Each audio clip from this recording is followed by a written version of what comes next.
The truth of the share market channel में आपका स्वागत है। मैं भवनेश अग्रवाल। नमस्कार दोस्तों, सबसे बड़ी बात यह है कि शेयर आखिरकार खरीदे जाएं तो उसके पीछे नीति क्या हो, यानी एक जो ब्रॉड लाइन हो कि मुझे किस तरह के शेयर खरीदने हैं, वो सबसे बड़ी बात है। और मैंने 4 जो सिद्धांत बताए हैं कि अगर 4 सिद्धांतों का कोई इन्वेस्टर पालन कर लेगा तो उसका पैसा कभी नहीं माइनस में जाएगा, कैपिटल हमेशा बढ़ती रहेगी। Management, technology, brand and growth. और सबसे ऊपर मैंने मैनेजमेंट का नाम लिया है, वो इसलिए लिया है कि उनके जो मोस्ट कैपेबल मैनेजमेंट है, उनकी कंपनियां डूबती नहीं हैं। वो डूबती नैया को तरा लाते हैं, उनके पास में ताकत है, मतलब सरकार से नीतियां बदलवा सकते हैं, अपने बिजनेस मॉडल में ज़बरदस्त परिवर्तन कर सकते हैं, जितना पैसा चाहिए पैसा मैनेज कर सकते हैं। ये सब कारण हैं। तो अंडर दीज सर्कमस्टेंसेस आज का शेयर कौन सा हो? आज का शेयर होगा, अभी बताते हैं आपको, एक ऐसा शेयर जिसको रिलायंस ने टेक ओवर किया। रिलायंस इंडस्ट्रीज के अलावा जो इंडिपेंडेंटली लिस्टेड कंपनीज है वो बहुत कम है। आप ताज्जुब करेंगे, एक ऐसा ग्रुप जिसकी सेल का फिगर 10 लाख करोड़ रुपए,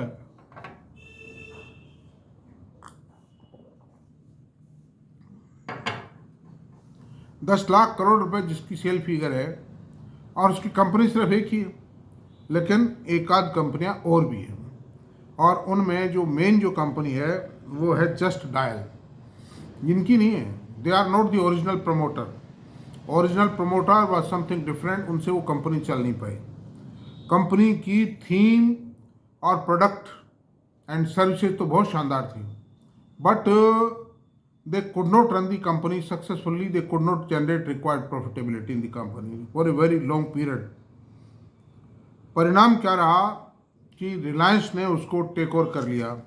और रिलायंस ने कब टेक ओवर किया? ये कंपनी तो सन 9-10 के आसपास आई थी, आईपीओ आया था इसका। इसको किया 2 सितंबर 2021 को टेक ओवर किया। वीएसएस मनी जो फाउंडर थे इसके, उनसे इन्होंने टेक ओवर किया। और now the holding of Reliance in this company 63.84%, मतलब पूर्ण स्वामित्व रिलायंस का है इसके ऊपर, कंपनी पे आज की तारीख में। और जब से रिलायंस ने लिया है, इस कंपनी के फॉर्च्यून्स टोटली चेंज कर दिए हैं। You will surprise. इसीलिए मैं कहता हूं मैनेजमेंट की ताकत निराली है। मैनेजमेंट जबरदस्त होना चाहिए। कंपनी वही है, कंपनी का बिजनेस मॉडल वही है, लेकिन प्रॉफिटेबिलिटी ला दिया। रिलायंस रिटेल ने इसको टेक ओवर किया था, मतलब रिलायंस नहीं किया, क्योंकि रिलायंस रिटेल का कोई शेयर लिस्टेड नहीं है, वो प्राइवेट लिमिटेड कंपनी है। रिलायंस रिटेल ठीक है, अलग है, लेकिन उसकी main holding company Reliance limited है, इसने टेक ओवर किया था। अच्छा, प्रोडक्टिविटी क्या है कंपनी की? कंपनी के प्रोडक्ट हैं, लोकल रिसर्च इंजन है ये, लोकल सर्च इंजन है ये। आपको प्लम्बर चाहिए बता देंगे, नंबर दे देंगे उसके। आपको इलेक्ट्रिशियन चाहिए नंबर दे देंगे, कारपेंटर चाहिए नंबर दे देंगे उसके। डिफरेंट ऐप्स प्रोवाइड कर देंगे आपको, फला ऐप बना लीजिए, फला ऐप पे सब कुछ मिल जाएगा आपको। और आपको वकील चाहिए, डॉक्टर चाहिए, किस सब्जेक्ट का डॉक्टर चाहिए, कहाँ चाहिए, they will all provide all information. आपको वकील चाहिए, राजस्थान हाईकोर्ट में चाहिए, सेशंस में चाहिए, किस तरह का वकील चाहिए, किस तरह का आपको इंजीनियर चाहिए, आर्किटेक्ट चाहिए, they will provide all facilities. अब ऐसी सूरत में कौन सा सामान चाहिए, कहाँ मिलेगा, सब कुछ बताते हैं। 888888, 10 बार 8 है वो इसका नंबर। कर लीजिए, गूगल पे देख लीजिए, नंबर मिल जाएगा इसका। डायल कीजिए, आपको जो चाहेंगे वो इन्फॉर्मेशन मिल जाएगी, टेलीफोनिकली या ऐप के जरिए मिल जाएगी। ठीक है, मैंने भी लिए इनसे पहले कई बार, अब तो मैं नहीं लेता, अब तो गूगल से डायरेक्ट तलाश कर लेता हूँ। तो इस कंपनी ने, देखिए आप, एकदम से मिरेकलस चेंज आया है इसमें रिलायंस के लेते ही। और इसके जो डाटाज को देखते हैं, देखिए शुरू के 1-1.5 साल तक तो चेंज नहीं आया रिलायंस के टेक अप करने की वजह, लेकिन FY24 से इसमें चेंज आना शुरू हुआ, ज़बरदस्त चेंज आया। और वो चेंज क्या है दोस्तों, बताते हैं आपको। पहले इसके और जो डाटाज हैं वो देख लेते हैं। मार्केट कैप 9490 करोड़ रुपए, स्मॉल कैप कंपनी है, लेकिन यही कम है क्या इस पर रिलायंस का टैग लगा हुआ है? अच्छा, रिलायंस की इंडिपेंडेंट कंपनी एक स्मॉल कैप कंपनी मिल जाए और राइजिंग फास्ट राइजिंग कंपनी मिले जिसकी रिलायंस रिटेल जिसकी होल्डर हो, इट्स ए रिमार्केबल थिंग। अच्छा साहब, इसकी प्राइस है 1116 रुपये, 10 पेड ऑफ शेयर है आज की तारीख में। हाई लो 718 से 1395 तक है। प्राइस अर्निंग रेशियो 30.5 है। एक इंफॉर्मेशन टेक्नोलॉजी की कंपनी का P 30.5 होना, इट्स ए बिग अचीवमेंट, बहुत सस्ता है।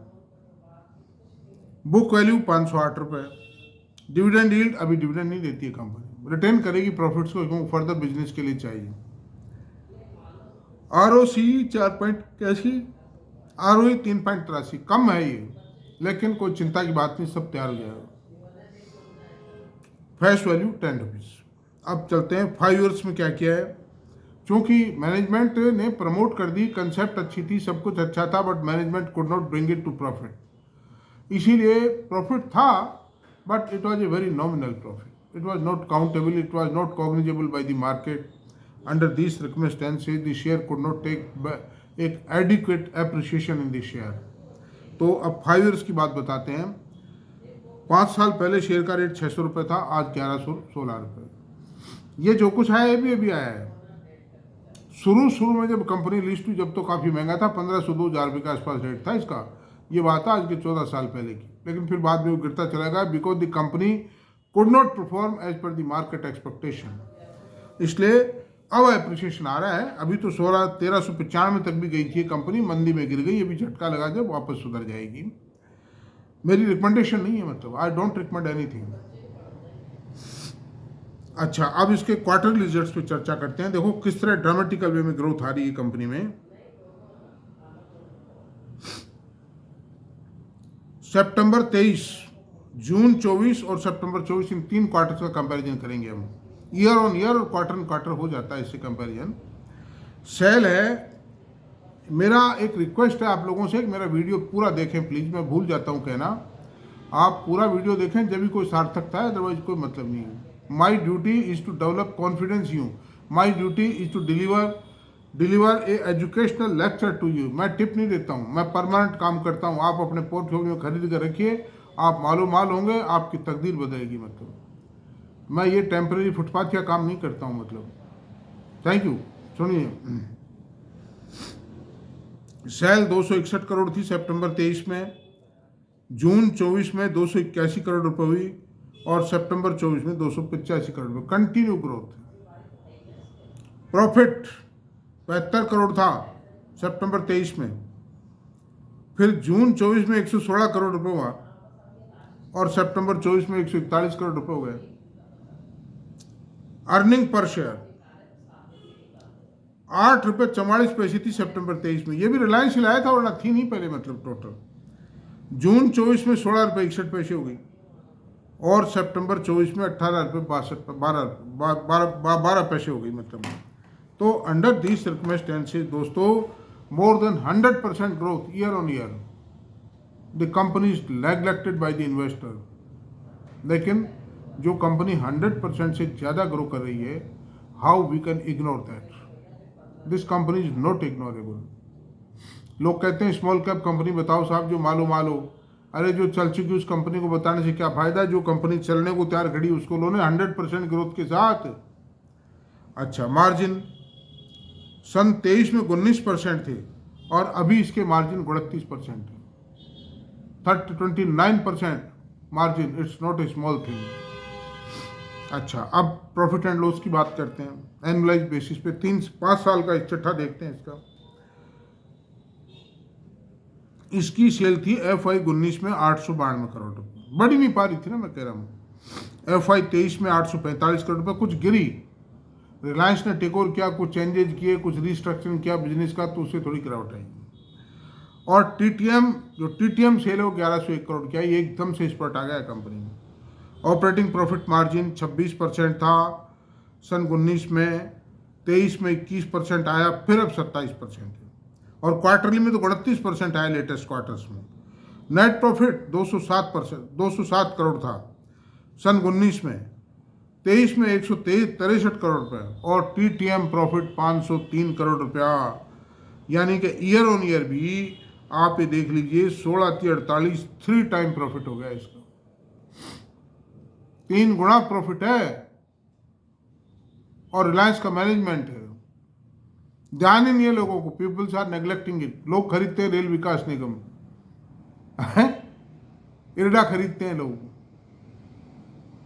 IRFC रेलवे फाइनेंस कॉर्पोरेशन खरीदेंगे, IFCI खरीदेंगे, जो चालू उपड़े हैं बाजार की उनको खरीदेंगे। इनको चालू उपड़ा कहता है बाजार, मतलब है जो इन्वेस्टमेंट की तरफ ध्यान नहीं ना, 2 रुपये 5 रुपये 10 रुपये कमाने में ध्यान है, कुछ नहीं आएगा उससे। 100 का शेयर खरीद कर 105 में बेच दोगे, कुछ नहीं मिलेगा उससे, मिलेगा इन्वेस्टमेंट से मिलेगा पैसा। इक्विटी 84 करोड़ की है, 10 पेड अप शेयर है भाई, 84 करोड़ की कोई ज़्यादा बड़ी इक्विटी नहीं इस कंपनी के बिजनेस मॉडल को देखते हुए। CAGR बताता हूँ क्या रही, सेल की, प्रॉफिट की और इक्विटी के प्राइस एप्रिसिएशन की CAGR बताता हूँ आपको। सेल 16% बढ़ी 3 साल में, और टीटीएम बढ़ी है 14%। प्रॉफिट बढ़ा 1% बढ़ा 3 साल में, CAGR 3 साल का 1%, और टीटीएम 213% ग्रोथ आई प्रॉफिट में। मैंने बताया 3 गुना प्रॉफिट हो गया। इक्विटी में जो शेयर में जो जंप आया है, 3 साल में 18% बढ़ी और 1 साल में 54% बढ़ी है ये कंपनी। This is the position my dear. Holdings, management की होल्डिंग 74.15, जिसमें रिलायंस की अकेले की 62 नहीं, ये है रिलायंस की होल्डिंग 63.84, यानी 64% होल्डिंग अकेले रिलायंस की है। Reliance is the sole and absolute owner of this company. FFI की होल्डिंग 7.82, DII की 8.37 और पब्लिक की 9.35 है। 76,713 शेयर होल्डर्स है। Company has remarkable achievement and growth prospects and progressing fast with 100%, more than 100% growth. तो आज इस वीडियो को भी यहीं तक रहने देते हैं दोस्तों, और मेरा वीडियो अगर आपको पसंद आता है तो इसको शेयर करें, सब्सक्राइब करें, लाइक करें। Thank you very much.